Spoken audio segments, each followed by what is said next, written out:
Ang lindol ay napakamapinsalang kalamidad at sa sobrang lakas nito, kung ito ay nasa karagatan, ang kasunod ay isang matinding tsunami. Ito ay napatunayan na sa mga nagdaang mga lindol sa iba't ibang bahagi ng mundo.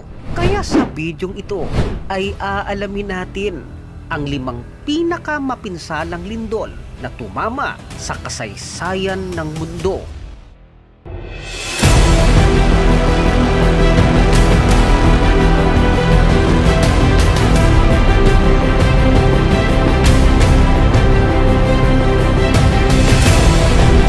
Number 5. Kamchatka, Russia earthquake. Noong November 5, 1952, isang lindol ang naganap sa baybayin ng Kamchatka. Tinatayang nasa 9.0 sa Richter scale. Pagkaraan ng isang oras, isang malakas na tsunami ang dumating. Ang taas ay 15 hanggang 18 na metro na umaabot sa mga baybayin. Sinira ang mga lungsod at napinsala ang maraming mga tao. Tinatayang mahigit 2,000 katao ang nasawi at nasa $1,000,000 ang pinsalang dulot ng lindol at tsunami. Number 4. Tohoku, Japan earthquake.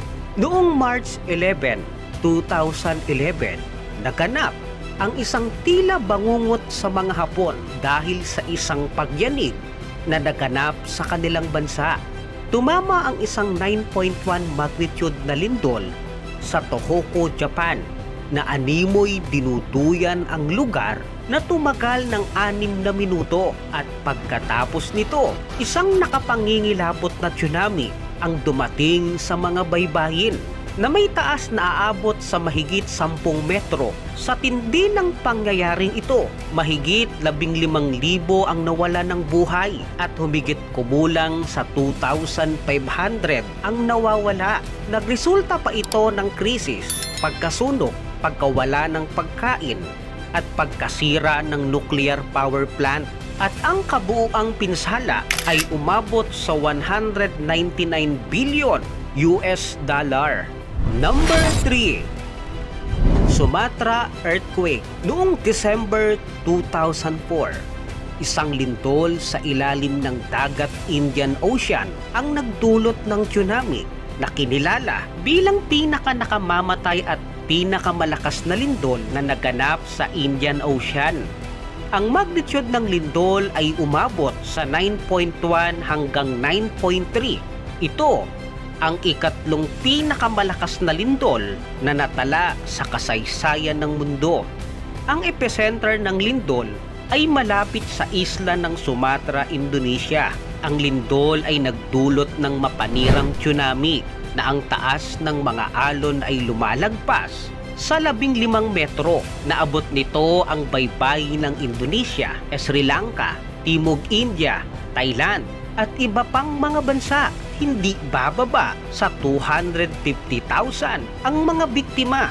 Milyon-milyong mga tao ang nawala ng tirahan at ang pinsala ay umabot sa $10 billion. Number 2. Great Alaska earthquake. Ang Great Alaska earthquake ay ang pinakamalakas na lindol sa kasaysayan ng Estados Unidos.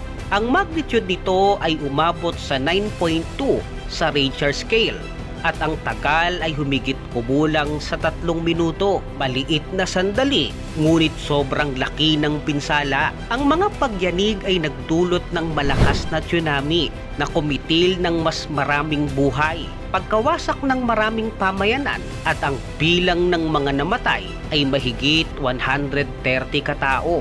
Ang mga alon ay nagdulot ng malubhang pagkasira ng maraming mga lugar sa Alaska, Canada hanggang sa California. Umabot sa humigit kumulang sa $400 million ang pinsala ng lindol. At ang ating number 1, Valdivia earthquake. Ang Great Chilean earthquake o ang Valdivian earthquake ay ang pinakamalakas na lindol at hindi malilimutan sa kasaysayan sa mga nagdaang lindol sa buong mundo. Isang kakilakilabot na magnitude 9.5 na lindol ang tumama sa lungsod ng Valdivia sa Chile. Ito ay nangyari noong May 22, 1960.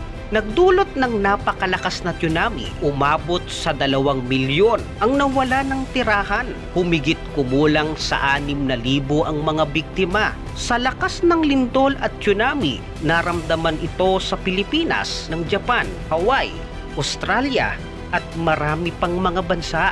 Ang pinakamalakas na lindol sa kasaysayan ng sangkatauhan ay nagdulot ng napakalaking pinsala at malaking bilang ng mga nasawi. Umabot halos sa 4.8 billion US dollar ang kabuuang pinsala sa pinakamalakas na lindol sa kasaysayan ng mundo.